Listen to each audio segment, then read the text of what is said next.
नमस्कार। नमो राघवाय। मित्रों, कम voting trend से क्या सरकार बदलने के आसार नजर आ रहे हैं?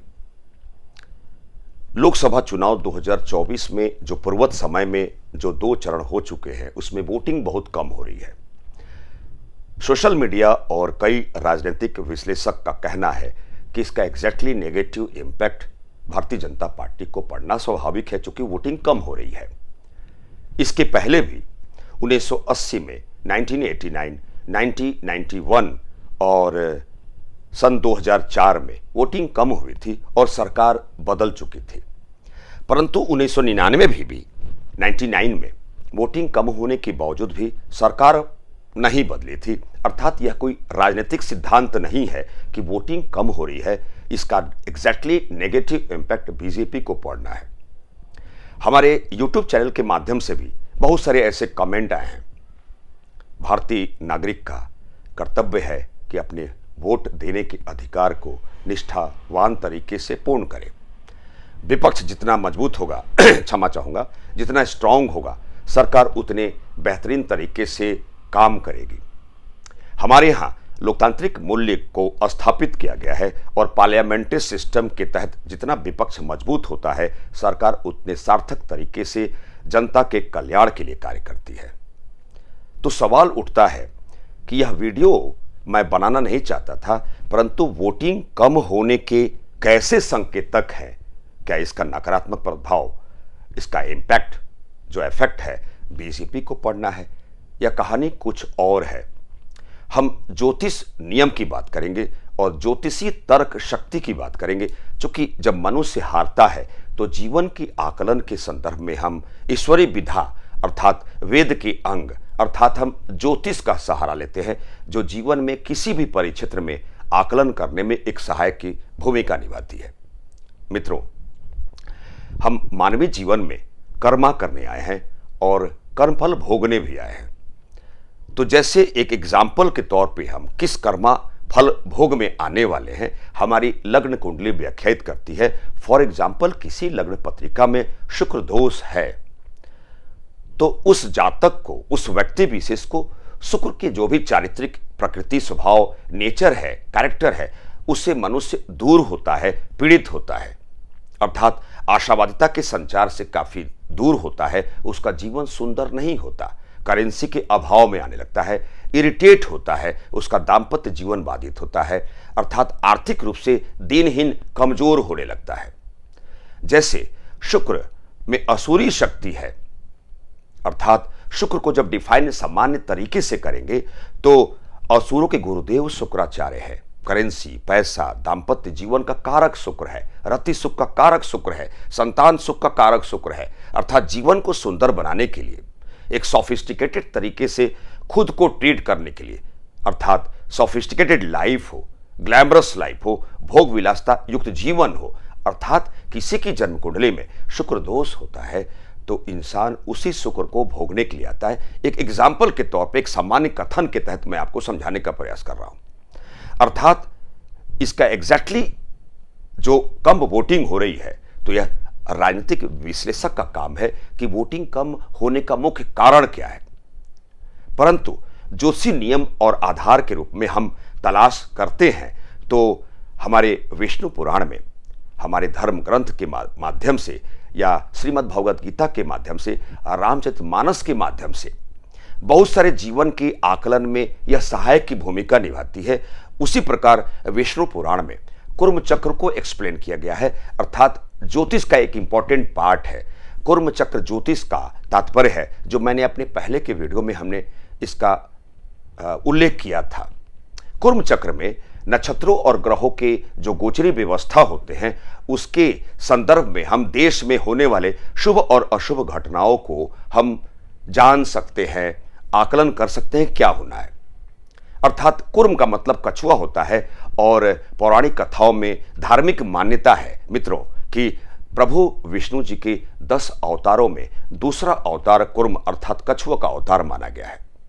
जब हम जीवन से हारते हैं तो हम ईश्वरीय विधा का सहारा लेते हैं, ज्योतिष शास्त्र का सहारा लेते हैं।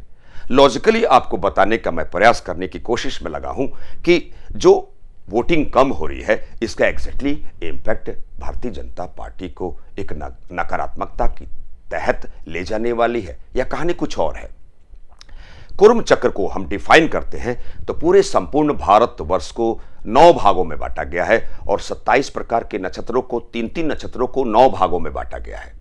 उसमें यह बताया गया है कि 9 पार्ट अर्थात कछुआ का मुख जो पूरब की ओर इंडिकेट करता है, 9 पार्ट 9 भागों में सबसे शुभकारी अर्थात जिस वक्त जिस मुहूर्त में शुभ अशुभ घटनाओं को जानने की जिज्ञासा यदि आपके मन में है तो ईश्वरीय विधा का यह अंश कुर्म चक्र जो विष्णु पुराण का एक महत्वपूर्ण अंग विशेष है, इसका सहारा लेते हैं। उसे बताया गया है पूरब की तरफ या नॉर्थ ईस्ट ईशान कोण की तरफ या नॉर्थ डायरेक्शन में यदि नक्षत्रों का इंटरप्रिटेशन उस विशिष्ट तिथि को रहता है तो शुभकारी होता है, अर्थात राजा विजित होता है।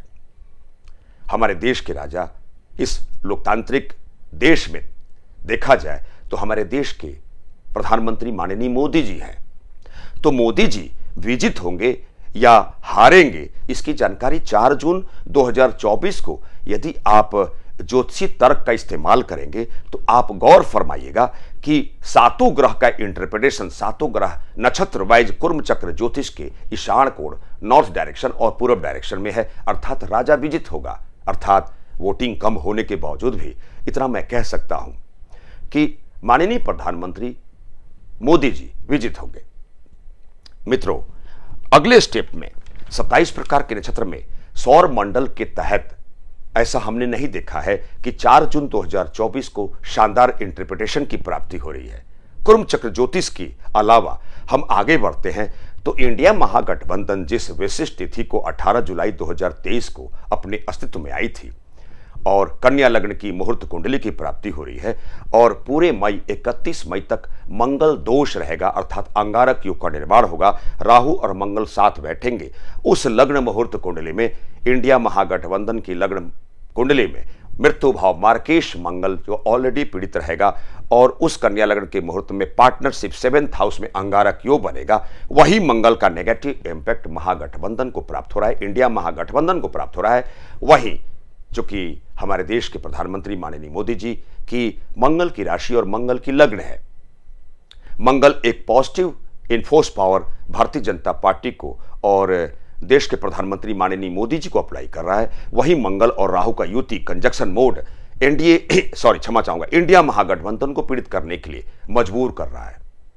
मित्रों, जहां नक्षत्रों की बात हमने कुर्म चक्र ज्योतिष के माध्यम से बताया और 4 जून 2024 के उस नियत तारीख उस मुहूर्त काल में 7 ग्रहों का दृष्टिगत रिलेशन वृश्चिक लग्न और वृश्चिक राशि जो हमारे देश के प्रधानमंत्री माननीय मोदी जी की लग्न राशि और चंद्र राशि है, 7 ग्रहों का दृष्टिगत रिश्ता जहां बन रहा है, वही इंडिया महागठबंधन कन्या लग्न की उस मुहूर्त जन्म कुंडली में राहु की दृष्टि कन्या उस लग्न राशि पर है। वहीं बृहस्पति की पंचम दृष्टि कन्या लग्न राशि पे है और ऐसा ग्रह गोचर की व्यवस्था में कन्या लग्न में 9th हाउस में 4 ग्रहों का कोरिलेशन इंडिया महागठबंधन के लग्न पत्रिका में बना हुआ है, अर्थात सूर्य, बुध, शुक्र और बृहस्पति 4 ग्रहों का कंजक्शन मोड 9th हाउस में बना हुआ है।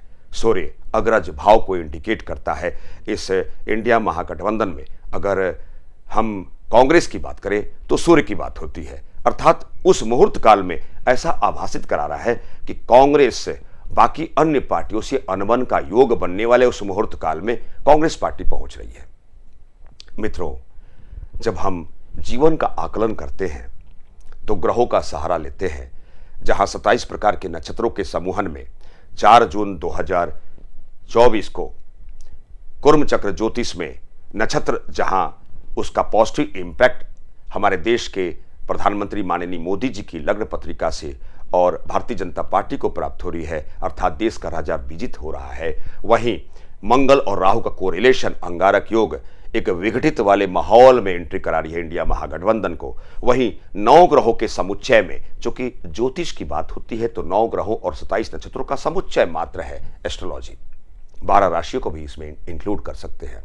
अर्थात वोटिंग कम होने के बावजूद भी जो ज्योतिषीय नियम और तर्क शक्ति का यदि हम इस्तेमाल करते हैं तो इसके आसार नजर नहीं आ रहे हैं कि वोटिंग कम होने के बावजूद भी भारतीय जनता पार्टी को नुकसान होना है। मित्रों, शब्द विराम की इजाजत के साथ मैं ज्योतिष आचार्य प्रवीण चतुर्वेदी, नमस्कार।